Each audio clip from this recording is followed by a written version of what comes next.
అందరికీ నమస్కారం. నమస్కారమే కదండి మన సాంప్రదాయపు సంస్కారం. కల్కితో కబుర్లు, సరదాగా కాసేపు. Like, share and subscribe. నమస్తే అండి. మనం ఇప్పుడు పల్లీల పొడి చేసుకుందాం. అంటే శనక్కాయ పప్పు పొడి. ఇందులోకి నేను 1/2 కేజీ శనక్కాయ పప్పులు తీసుకున్నానండి. 10 నుంచి 15 చిన్న సైజు మిర్చి తీసుకున్నాను, ఎండుమిర్చి. అలాగే మనం రుచికి తగినంత సాల్ట్, ఒక 10 వెల్లుల్లి రెబ్బలు పొట్టు తీయకుండా ఉంచుకున్నవి తీసుకుందాం. మనం ఇప్పుడు స్టవ్ దగ్గరికి వెళ్ళిపోదాం. హాయ్ అండి. ఇప్పుడు మనం స్టవ్ ఆన్ చేసుకొని 1 స్పూన్ ఆయిల్ వేసుకుందామండి.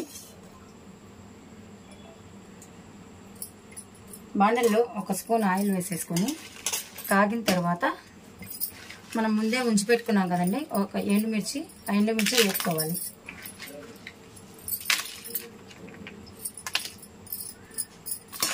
ఎండుమిర్చి వేగేంత వరకు ఆయిల్లో మీడియం ఫ్లేమ్లో ఎండుమిర్చి వేపుకుందాం.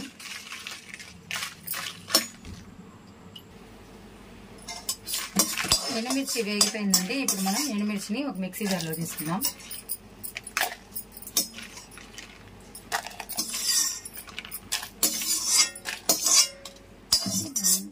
ఎండుమిర్చి వేయించుకున్న బాండల్లోనే ఇప్పుడు మనం సేమ్ ఆయిల్ ఏం వేసుకోక్కర్లేదు,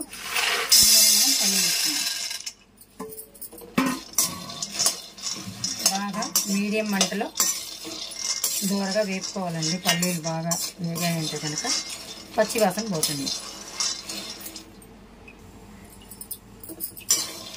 ఇదిగోండి, మనం ఇలా దూరగా వేపుకోవాలండి సన్న మంట మీద.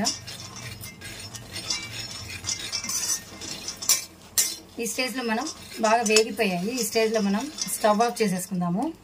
అలాగే ఈ కడాయిలోనే ఒక చల్లారేంత వరకు ఇట్లా ఉంచేసామంటే కనుక ఇంకా బాగా వేగిపోతాయండి పప్పులు. ఆల్రెడీ మనం బాగా వేపేసాం అనుకోండి, వేడికి ఇంకా మాడిపోతాయి. కాబట్టి వేరే బౌల్లోకి ట్రాన్స్ఫర్ చేసుకోవాలి. ఇదిగోండి, చూసారా, ఇలాగా వేరే బౌల్లోకి తీసుకొని ట్రాన్స్ఫర్ చేసుకొని బాగా చల్లార్చుకోవాలి.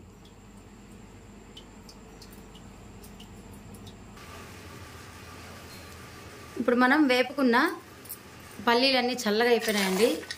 ముందే మనం మిక్సీ జార్లో మిరపకాయలు వేసుకున్నాం కదా, అదే జార్లో ఈ పల్లీలన్నీ కూడా ట్రాన్స్ఫర్ చేసేసుకొని పొడి కొట్టుకొని వచ్చేద్దాం. రుచికి తగినంత సాల్ట్ కూడా జార్లో వేసేసుకుందాం. ఇప్పుడు మనం ఫైన్ పౌడర్ కాకుండా కొంచెం బరకగా మిక్సీ పట్టుకొచ్చేద్దాం. ఇలా కొంచెం రవ్వగా పట్టుకొని వచ్చిన పల్లీల పొడిలో చివరిగా ఇప్పుడు తోలు ఒలవకుండా ఒక 10 నుంచి 12 వెల్లుల్లి రెబ్బలు వేసుకొని మళ్ళీ ఇంకొకసారి మిక్సీ పెట్టుకుందాం. చూడండి, ఇప్పుడు మనం బరక్గా కొట్టించుకొచ్చిన పల్లీల పొడి రెడీ అయిపోయింది. వేడిగా ఉంటుంది కాబట్టి ఒక బేసన్లోకి పెట్టుకొని చల్లారిన తర్వాత ఎయిటెడ్ డబ్బాలో వేసేసుకుందాము. ఇదిగోని మనం ఆరబెట్టుకున్న పప్పుల పొడి చల్లగా అయిపోయింది. వెల్లుల్లిపాయలు తడి వల్ల ఎక్కడన్నా ఉండలు కట్టుంటే కనుక బాగా నలిపేసుకొని ఎయిటెడ్ డబ్బాలో పెట్టుకుంటే కనుక 1 మంత్ దాకా చక్కగా నిలువ ఉంటుంది. ఇది కర్రీస్లోకి వాడుకోవచ్చు, రైస్లోకి కూడా వాడుకోవచ్చు. టేస్టీగా ఉండే పల్లీల పొడి సిద్ధమైపోయింది.